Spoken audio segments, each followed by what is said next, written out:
Just love our worship here at Red Gum. It's very sort of peeled back. It's very basic, but it really highlights God's truth. So thank you. Well, this morning before we start, I really want to pray for a family in Red Gum that's going through the grief of losing a very precious family member. And grief is just one of those things that can catch us by surprise sometimes, and there's no preparation, there's nothing that can prepare you for it. And I just want to pray for you as a family. Lord, I just thank you for these wonderful people that are your kids and they love you, and to lose someone so precious to them is just such a heartache. And I pray for your comfort this day, that you would give them strength in the decisions and the moments ahead, Lord, that you would protect them from the ravages that grief can take us into, Lord, and that you would bring them through whole and healed and joy restored, Lord. And I thank you for them. Well, last week we had some fun playing around with the concept of laughter and God's purpose for laughter in our lives. And we looked at the story of Abraham and Sarah and having a child way beyond what they could physically have done, a miracle baby that God had promised, and how when that baby was born they were told by God to call him Isaac, and that the name Isaac means laughter. And in fact, that laughter, that first child of promise was the beginning of a promise that God made Abraham, that through his descendants the world would be blessed, that he would touch every nation in the world, and laughter is part of that. Now, I have a cousin called Joy, and right now in Brisbane, her mum, Auntie Lily, is watching this live, and Joy came into her life at a very, very dark place in Auntie Lily and Uncle Alan's journey as parents. They already had two children running a very busy butcher shop, and there was a big gap between their kids. But into this season of their life where they already had two children, a few years ago gone by, Auntie Lily had a sore on her arm that just wouldn't heal, and if she knocked it, it would bleed.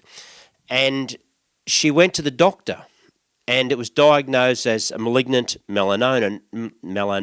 Now, back 60 years ago, doctors didn't know a lot about skin cancer. The knowledge in our community was very poor. Like Auntie Lily had never even heard of those words, and yet suddenly this little thing on her arm was threatening her life.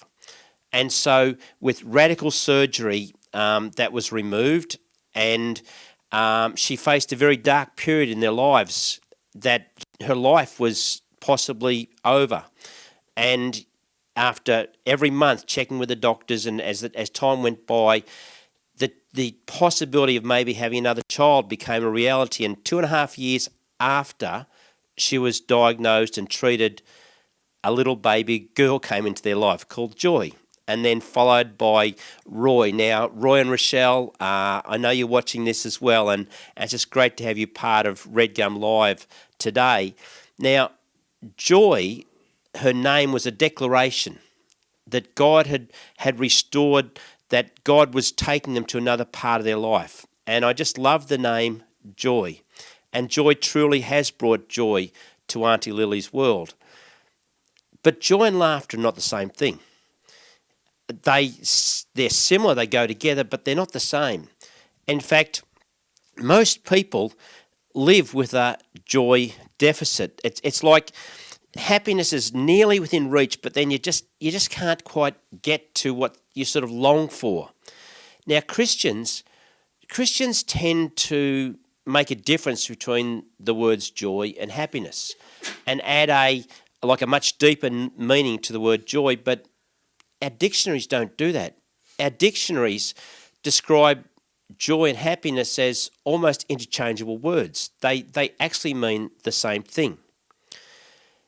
Over the years, we've done a lot of work with youth, and most of those youth that we've been working with haven't come from a church background. And many, many times I've heard a parent say to me, I just want my kids to be happy. It's a longing of their heart.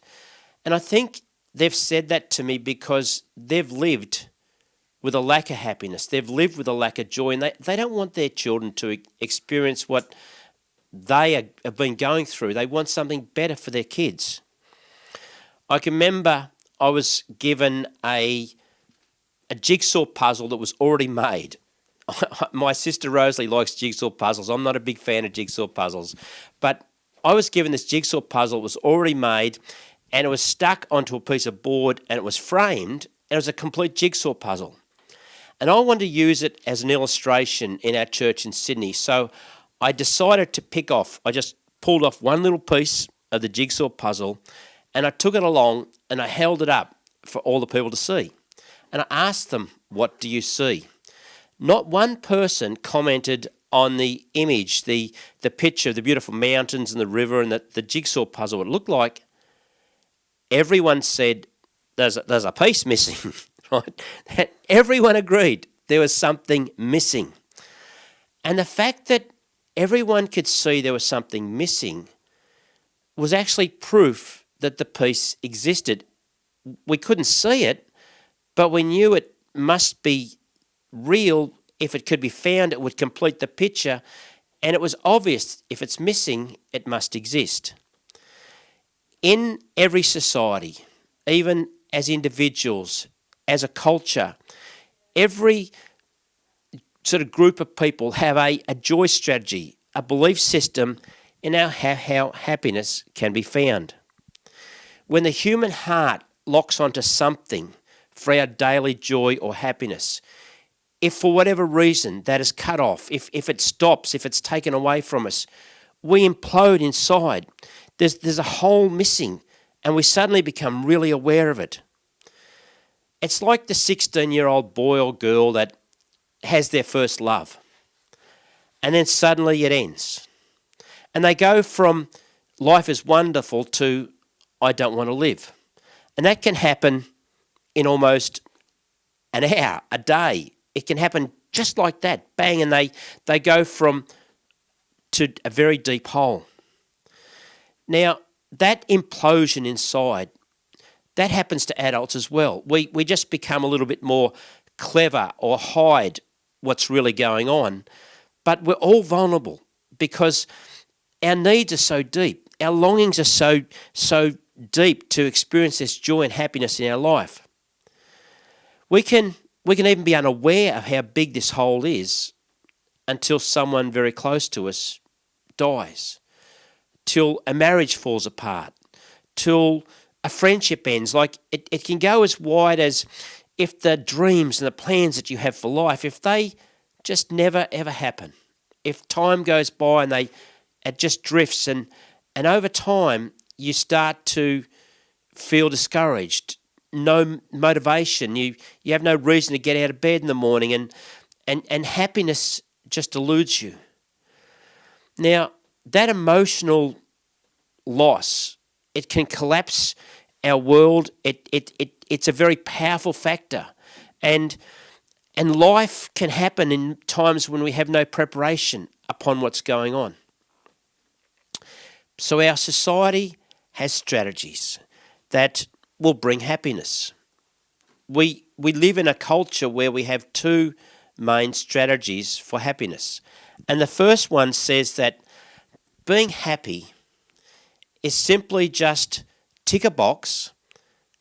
If you can tick enough of the right boxes, you'll be happy. And traditionally that meant that if you take the role that's been assigned to you, if you become a good dad, a good mum, a good sort of member of society, if you have a good job, have a nice home, if you will fit in, you'll be happy. But that has changed, and there are new boxes to tick now. Our culture tells us that you don't have to do that. In fact, you now can choose for yourself. You can find your own role that you want. Just be true to yourself, and you can discover who you are and what your dreams are.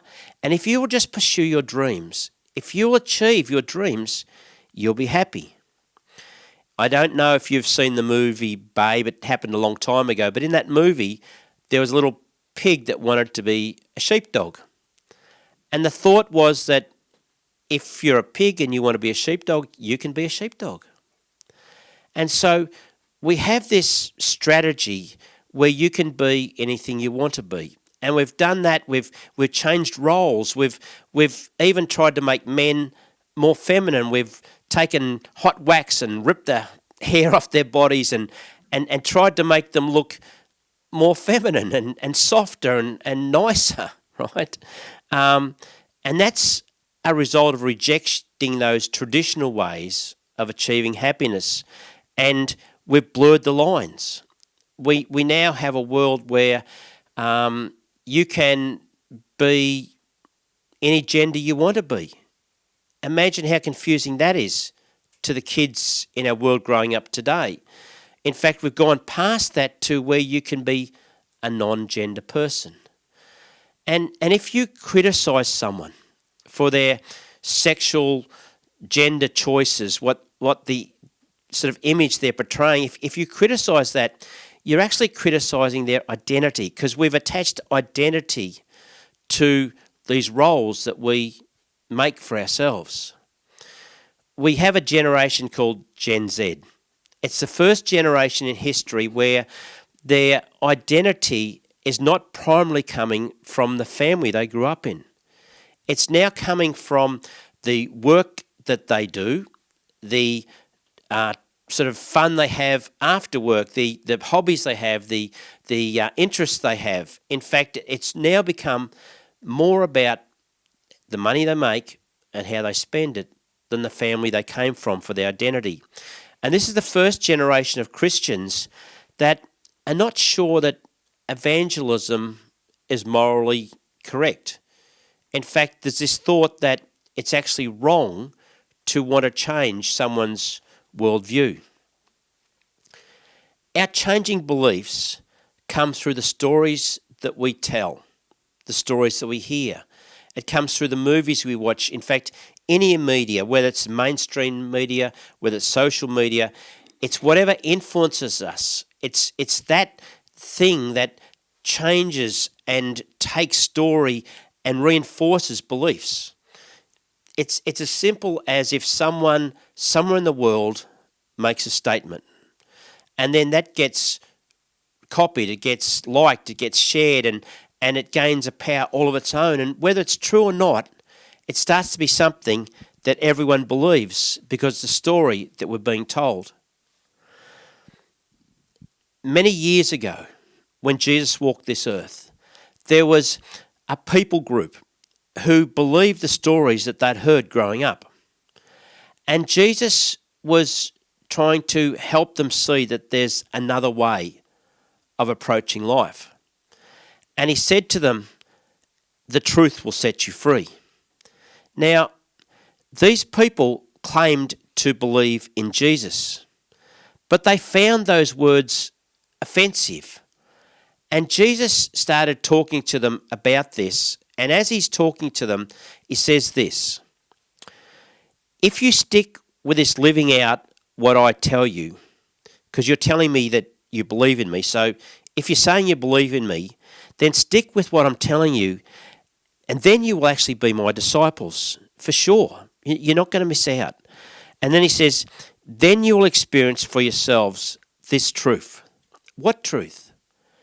Not just any truth, but the truth that Jesus is talking about. And he says, this will set you free. Do you know how they responded?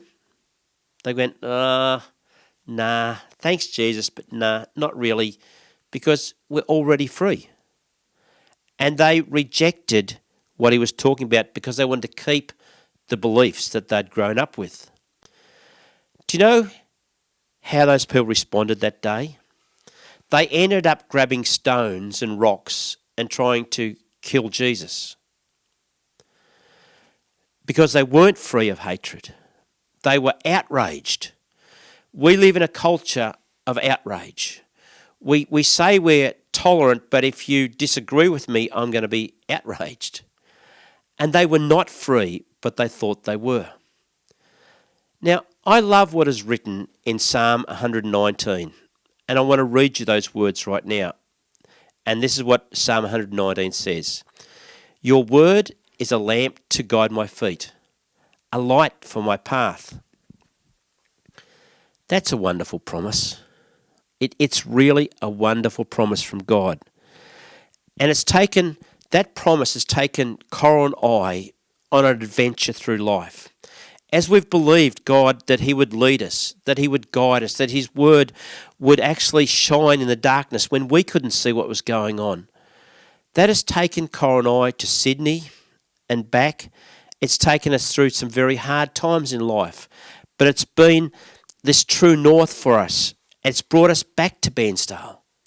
In fact, Red Gum Church right now would not exist if those words weren't true.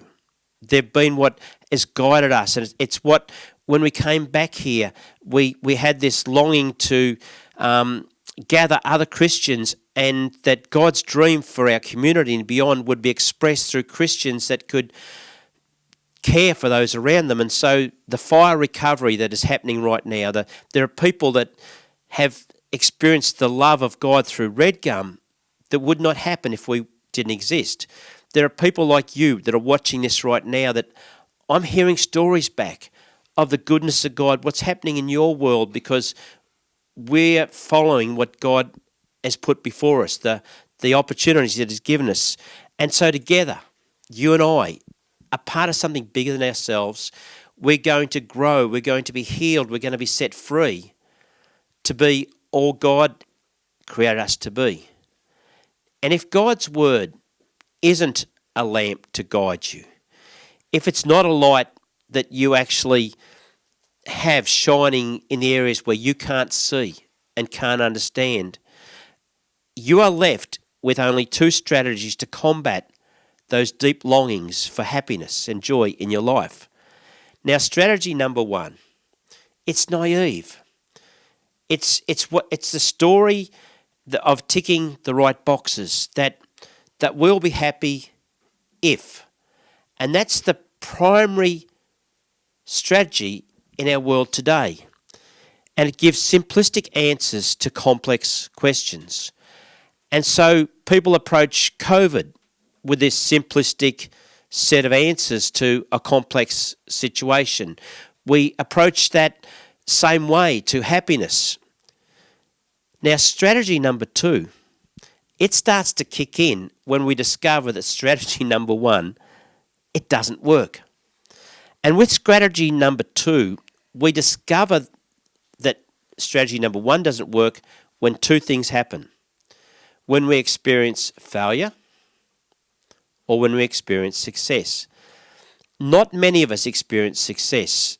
Most of us experience failure in some form, disappointment in some form, when someone that you thought was going to love you doesn't, walks out of your life. That disappointment, that can implode your world. And we discover that the boxes that we were ticking don't work. And so we go to strategy number two. I started this week trying to collect a whole lot of quotes on happiness. And I did a whole lot of research. And I read hundreds and hundreds of quotes from all around the world about happiness. But it was a waste of time. At the end of all that, I thought, nobody has anything to say that actually works. So I'm only going to quote two things from two people who are both Jews. And they were born 3,000 years apart. And the first Jew is an American comedian, and her name was Joan Rivers. And she said this about happiness. People say that money isn't the key to happiness. But I've always figured out that if you have enough money, you can always have a key made. She became rich making people laugh. But sadly, Joan Rivers never ever experienced the happiness that she longed for. And neither did Solomon. At the height of his success, he said this, everything is meaningless, a chasing after the wind. So when we discover that strategy number one, a simplistic, naive, tick a box and you'll be happy. When we discover that doesn't work, we go to stage 2, to strategy 2. And with stage strategy number, I'm going to get that right, I think, somewhere, right?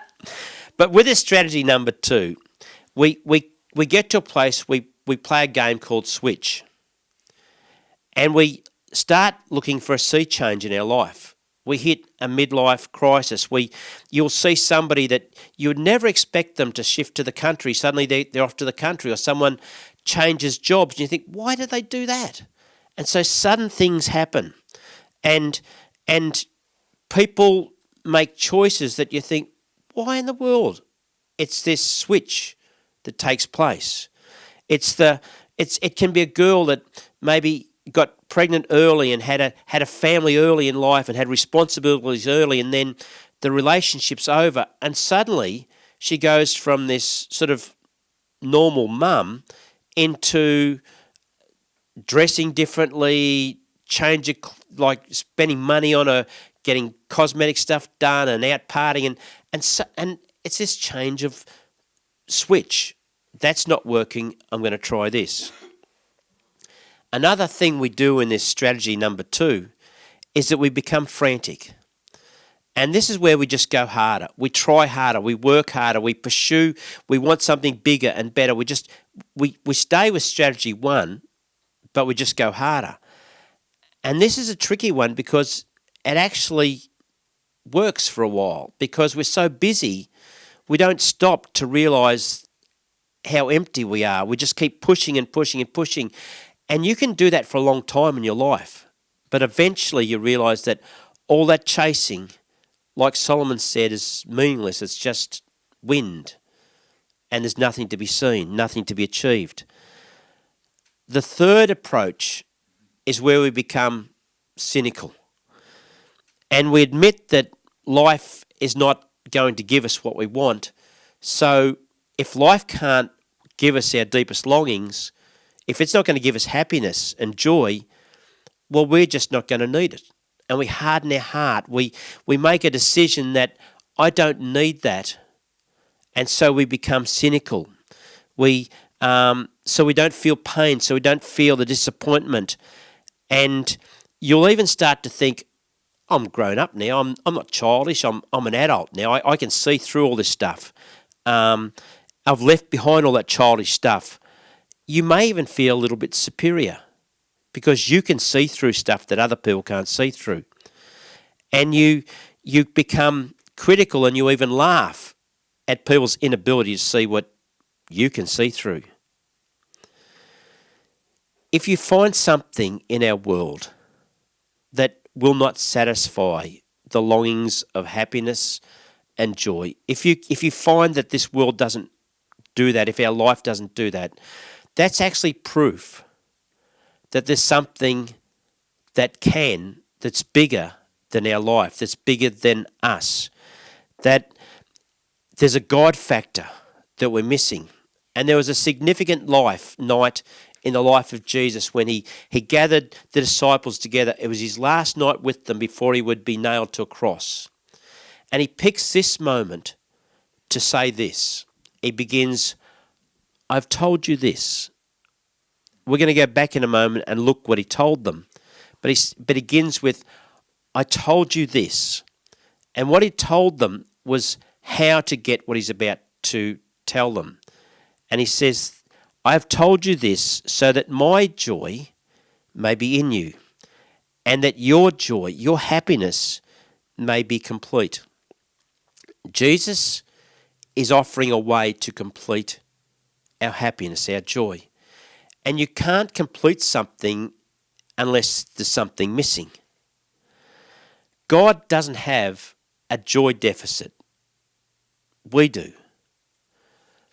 We carry that hole inside. We carry a sense that something's missing. That and it's so small, this joy vacuum within us, this happiness vacuum, it's so small that a surgeon can't find it. And all the strategies in our world can't fulfill it. Because it's a Jesus-shaped hole that only He can complete, that only He can fulfill. So how does He do that? How does He complete our joy? It's through relationship. It's a relational connection. And Jesus goes on to explain that because He's relationally connected to God the Father and God the Holy Spirit, there is a joy that has an overflow that we can experience if we will connect relationally to Him. All my life, my mum and dad brought great joy and happiness to my life. And when we left Bairnsdale to go to Sydney, we were believing that God was taking us there for a purpose, that we were following His directions. But I knew that the price could be that we would not be around when my mum or dad died. And when we left here, I felt that that was a price that we were willing to pay to do what we felt God had called us to do in Sydney. When my mum was in intensive care at Sale Hospital because of a botched operation, and we were in contact with the hospital as you'd expect, and it was a Sunday morning, and I had we were just packing up to leave Sydney to come back to Bairnsdale to go to the hospital in Sale to see Mum. I got a phone call as we were just getting ready to hop in the car to come down that Mum had died. It was such a shock because we'd only spoke to the hospital that morning and they said that Mum was sitting up in a chair and she was looking good and she was talking. And that's the morning, that's the day that I felt the price was too high to pay, to be so far from family and to not be there when Mum died. But you know what? No matter how much joy my mum and dad brought into my life, their loss has not robbed my life of joy and happiness, because ultimately it's my connection with Jesus that completes the joy and happiness. No human being can fulfill what only God can fulfill in our life. And Coral and I have been through a lot of highs and lows in life. We've had some significant losses. We've felt some significant heartache. But you know, through all that, I really feel my joy, my happiness is complete. I really do. That this works. That what I'm talking about today is not theory. This is not just a nice little thing. I have read so many stuff on happiness, and it's wrong. It just does not work. Our world does not have the answers. And Jesus has an answer, and it's to complete us. It's to make us whole, to heal us, to bring into us what nothing else can do. And it's just done relationally. And next week, I'm going to expand that to how that remaining in Jesus, how that works. And it's not complicated, but it's actually good to be reminded of how this works. And if you don't know how it works, next week I want to make it really practical, how you can know God's happiness, His joy in you, despite what's going on around in our world today. And there's a lot of stuff going on in our world today. So thank you for being part of today. We're going to hand back to Rachel, sing a couple of songs, and go Roy and Rochelle and the Queensland mob. Yes. Thanks, Lex.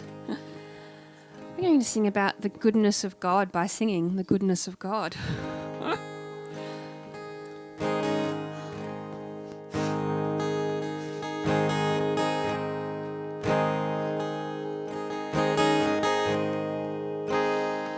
And I love you, Lord, and all your mercy never fails me. All my days I'm held in your hands. From the moment that I wake up till I lay my head, oh, I will sing of the goodness of God. And all my life you have been faithful. And all my life you have been so good. With every breath that I am able, oh, I will sing of the goodness of God. And I love your voice. And you have led me through the fire and darkest night. Yes, I am close like no other. I've known you as a father, I've known you as a friend, and I have lived in the goodness of God. And all my life you have been faithful. And all my life you have been so good. With every breath that I am able, oh, I will sing of the goodness of God.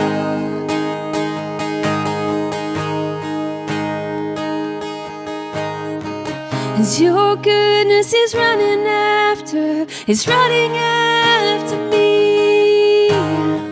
As your goodness is running after me. With my life laid down, I'm surrendered now. I give you everything. As your goodness is running after me. Your goodness, your goodness is running after me. As your goodness is running after me. With my life laid down, I'm surrendered now. I give you everything. As your goodness is running after me. And all my life you have been faithful. And all my life you have been so good. With every breath that I am able, oh, I will sing of the goodness of God. Oh, I will sing the goodness of God.